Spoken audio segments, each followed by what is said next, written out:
Now it's time for tip-episodes with quick tips you should know.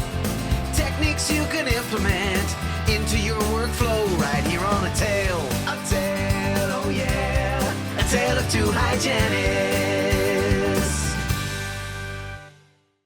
Welcome back, everyone, to another episode of A Tale of Two Hygienists podcast. I'm your host, Andrew Johnston, and thank you so much for being with us today. This episode's going to be a little bit different, a little bit of a departure from our normal episodes because it's kind of like a news announcement, but then there's a lot of commentary about it.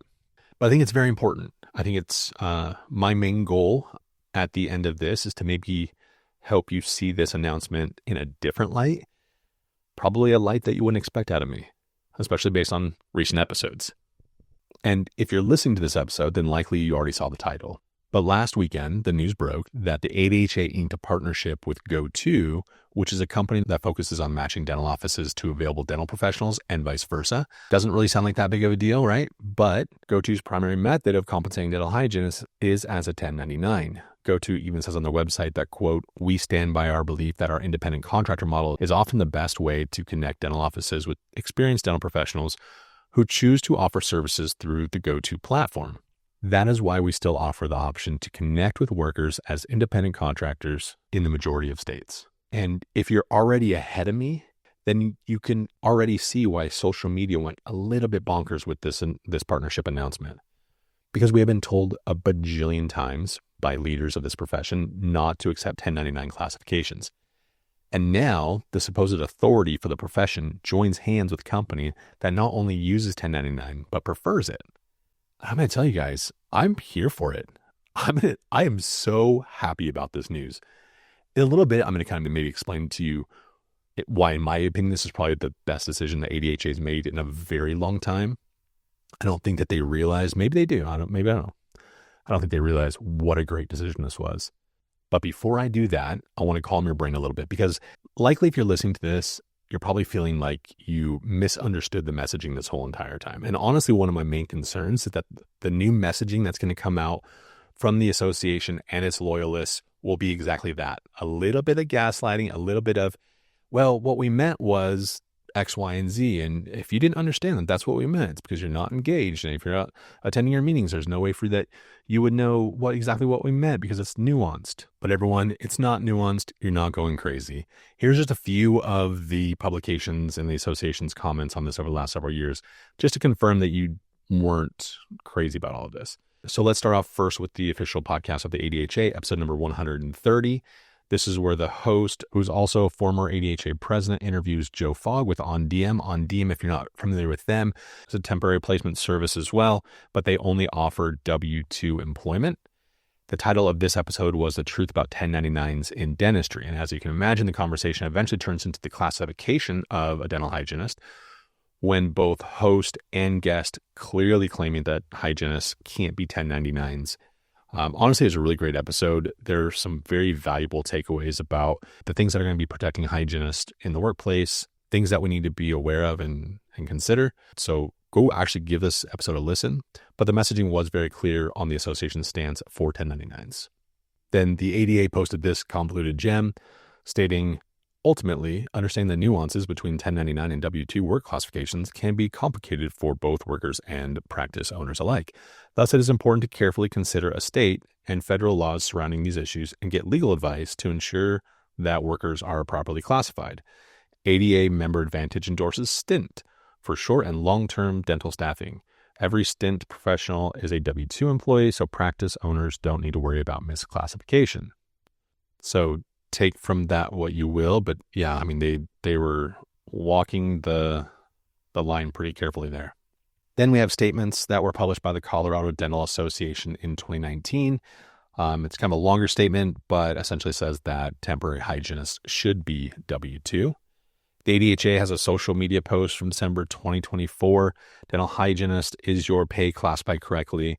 W-2 versus 1099 isn't actually a choice. The law is clear, but many employers aren't. Get the facts about worker classification in a new article by Ann Guion and learn several essential strategies to protect yourself from costly tax and legal consequences from the article, and that's posted on the ADHA.org website. Ann wrote, Some contend that worker classification is a gray area. Others claim that dental hygienists have the right to choose how they are paid. Misleading statements create a huge amount of mayhem. There are stakeholders that insist that 1099 NEC wages are legal for temporary assignments or working interviews, but nothing could be further from the truth. In addition to the associations, pretty much every publication has put something out on this over the last several years. So it's a pretty damning body of work, right? And there are a lot of things here that we need to be concerned about. And there's also some things that while we're going to be concerned about them, we need to set them aside for the moment while we focus on the more pressing things. So some of the things that we should be concerned about but need to set aside, one, just the optics of this whole entire thing. How can the association be so clear-cut for so many years on 1099 classification? They brought in people from the Department of Labor to speak at the annual conference. And then all of a sudden there's this partnership announcement without really speaking to the thing that would make most people concerned and addressing that, kind of getting in front of it. There was no, hey, I know that we've always said X, Y, and Z about 1099 classifications, but with temporary assignments exploding since 2020, the workforce has completely shifted. We need to get some of these things addressed in this kind of new state of the workforce. And therefore, we're going to partner with GoTo to make those changes happen. So easy, right? Like they could have easily have done that.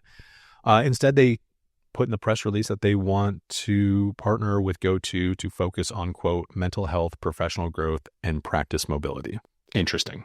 Something else that we need to set aside for the time being is that when we look at these social media groups and we see the same people who have written articles, published podcasts, preach on the stage not to accept 1099s, who passionately explained how it harms the individual hygienist, how they have all now completely changed their opinion without any real reason.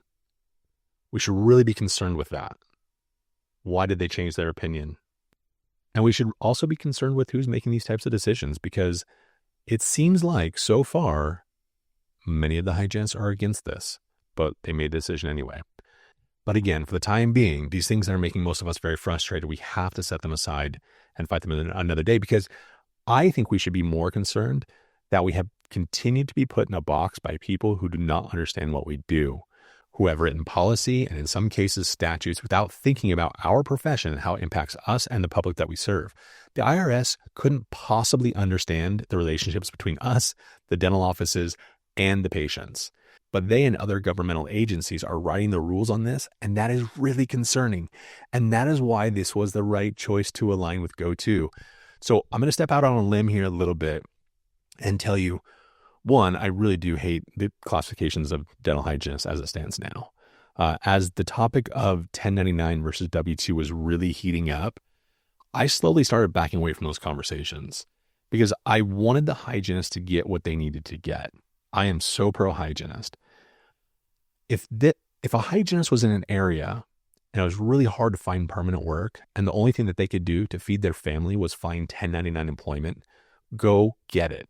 I also support practices who have loads of patients that need to be seen.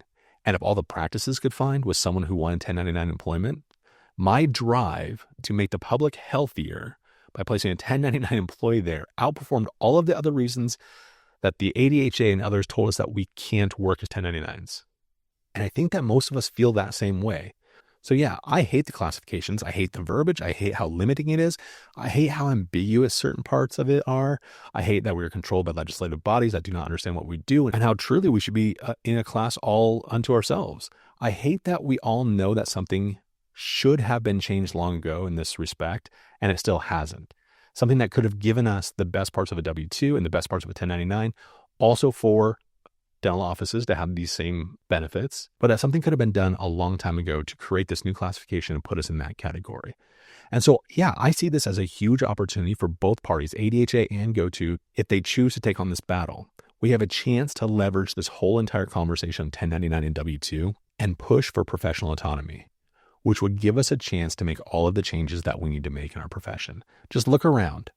Try and find a problem with our profession. Not going to be hard to find one. I'm telling you right now, with professional autonomy, we could probably fix whatever problem you find. Now, you know who also benefits from us having professional autonomy and therefore mobility? GoTo. It directly serves their interests both from a philosophical and a business perspective. I've gotten to know Ed and Carrie a little bit. I can tell you, after a conversation, I always walk away feeling like they fell into a business that served their need to be problem solvers and to be helping the public in a meaningful way. And that this business just happens to also make money. There's a tremendous amount of money, time, and effort that they and their teams put into being problem solvers for this profession. And for them, this partnership could likely give them the professional backing, the clout, if you will, that they're looking for to continue solving the problems at a much bigger level. There are so many more advantages to this partnership, things that we're not going to talk about on this episode, but there's so many more advantages that for me, it's easy to set aside the 1099 versus W-2 debate and focus on what could be. So ADHA, I think you guys stumbled into a great decision with a company I truly like. And this is a real chance for you to do some real, meaningful good. Please don't waste it. There were a few people in the forum saying that they're going to give up their ADHA membership because of this partnership. And so listeners, I can't control them. I can't control you. But if you're thinking about this, if you're thinking, look, I'm going to give up my membership solely because of this partnership choice, not for any other reasons, but just because of this, don't do it. Let's see what they do with this golden opportunity first before you make that decision. Listeners, thanks again for being with us on this episode. I hope you have a great weekend. A tale of two hygienics.